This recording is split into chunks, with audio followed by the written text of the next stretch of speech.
EMD की एक बैठक अध्यक्ष प्रोफेसर एसके खंडेलवाल की अध्यक्षता में बलकेश्वर में आहूत की गई, जिसमें संस्था संरक्षक एवं आगरा विश्वविद्यालय के पूर्व कुलपति प्रोफेसर जीसी सक्सेना ने केंद्र सरकार द्वारा सत्र 2025-26 के बजट में शिक्षा के लिए किए गए बजटीय प्रावधान की सराहना की। उन्होंने कहा कि इस बार के बजट में शिक्षा पर पिछले बजट की तुलना में 6.65% अधिक धनराशि का प्रावधान कर सरकार ने शिक्षा के प्रति अपनी प्रतिबद्धता प्रदर्शित की है। दीनदयाल शोध संस्थान आगरा विश्वविद्यालय के पूर्व निदेशक प्रोफेसर वेद त्रिपाठी ने बजट को अभूतपूर्व बताया और कहा कि मेडिकल एवं प्रौद्योगिकी के क्षेत्र में नवीन एवं प्रचुर मानव संसाधन की आवश्यकताओं को ध्यान में रखते हुए विविध क्षेत्रों में सीटों की वृद्धि करने से ये मांग पूरी हो सकेगी। सरकार द्वारा कल 1 फरवरी को जो बजट प्रस्तुत किया गया है वो अपने आप में एक ऐतिहासिक बजट है।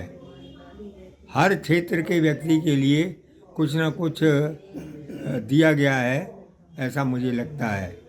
विशेष रूप से शिक्षा के क्षेत्र में मेडिकल की सीट बढ़ाई गई हैं, आईआईटी में सीट बढ़ाई गई हैं, बिहार में आईआईटी में एक हॉस्टल बनाया जा रहा है, ये भी स्वागत योग्य है।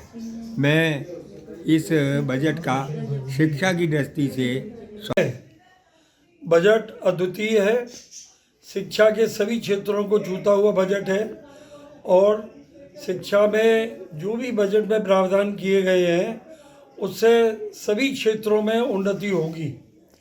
इसमें एक अपेक्षा ज़रूर है, बजट में कुछ अगर शिक्षा के लिए और ज़्यादा दिया गया होता तो शिक्षा का चतुर्मुखी जो विकास नीति किया गया है उसको रफ्तार मिलती।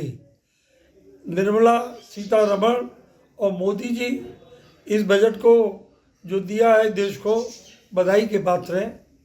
क्षेत्र में जो मूलभूत सुविधाएं हैं उनको सरकार ने बरकरार रखा है और साथ में जो विशेष उल्लेखनीय बात है वो है आर्टिफिशियल इंटेलिजेंस एआई का उपयोग करने के लिए जो 500 करोड़ का बजट शिक्षा के लिए आवंटित किया है, ये बहुत अच्छी चीज़ है। इसके दूरगामी परिणाम सामने आएंगे और इससे हमारी रिसर्च बढ़ेगी और साथ में जो एआई का जो काम आजकल चल रहा है देश के अंदर नई टेक्नोलॉजी के साथ, उसमें उन्नति होगी। कुछ प्रोजेक्ट्स के लिए पैसा और बढ़ाना चाहिए था, इससे युवा वर्ग को अपने शोध करने के लिए अधिक लाभ मिलता, उसकी थोड़ी सी कमी नज़र आती है। सरकार का अभी हाल में प्रस्तुत किया गया बजट निश्चित ही एक अभूतपूर्व बजट है।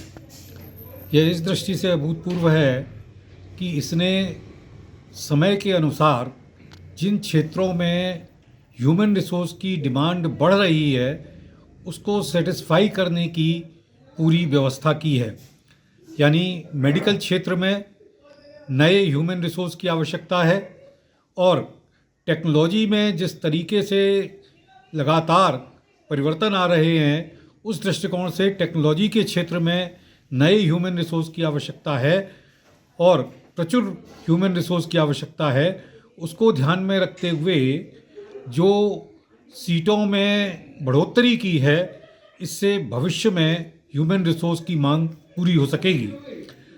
साथ ही इस बजट में शिक्षा की गुणवत्ता पर विशेष जोर दिया गया है, जो कि निश्चित ही एक बहुत स्वागत योग्य कदम है, क्योंकि हमारे देश में शिक्षा की गुणवत्ता पर अब तक उचित ध्यान नहीं दिया गया था। साथ ही जो बेसिक शिक्षा है उसमें भी सरकार ने नई टेक्नोलॉजी इन्फ्यूज़ करने के लिए बीड़ा उठाया है और ये भी निश्चित रूप से बहुत ही स्वागत योग्य कदम है। बजट में सरकार ने आर्टिफिशियल इंटेलिजेंस के लिए 500 करोड़ रुपए का जो प्रस्ताव किया है ये मेरी दृष्टि से सफिशिएंट नहीं है, क्योंकि आर्टिफिशियल इंटेलिजेंस के क्षेत्र में रिसर्च और इनोवेशन बहुत महंगा हो चुका है और यदि इसमें और अधिक प्रोविज़न किया जाता तो निश्चित रूप से ये बहुत अच्छा होता। इस वर्ष के 2025 के जो शिक्षा बजट जो निर्मला सीतारमण जी ने दिया, यह निश्चित रूप से सभी लोगों के लिए शिक्षा के क्षेत्र में एक बहुत अच्छा एक सुव्यवस्थित बजट है। इसमें शिक्षा, नवाचार और कौशल विकास पर विशेष ध्यान दिया गया है और आर्टिफिशियल इंटेलिजेंस पर 500 करोड़ बजट दिया है, जो कि हमारी समझ से सफिशिएंट नहीं है। कुछ और इसमें बढ़ोतरी हो तो शायद आने वाले समय में अच्छा रहेगा। जो बजट प्रस्तुत किया गया वो रियली सभी क्षेत्रों में सराहनीय है ये निश्चित बात है, नई शिक्षा नीति आने के बाद बहुत सारी चीज़ों में ध्यान रखने की बात है। जैसे इंटर्नशिप है, स्किल डेवलपमेंट के कोर्सेज हैं, इसके लिए शिक्षा में जो दिया गया बजट है, इस पर थोड़ा और वृद्धि की जाती तो शायद और अच्छा होगा।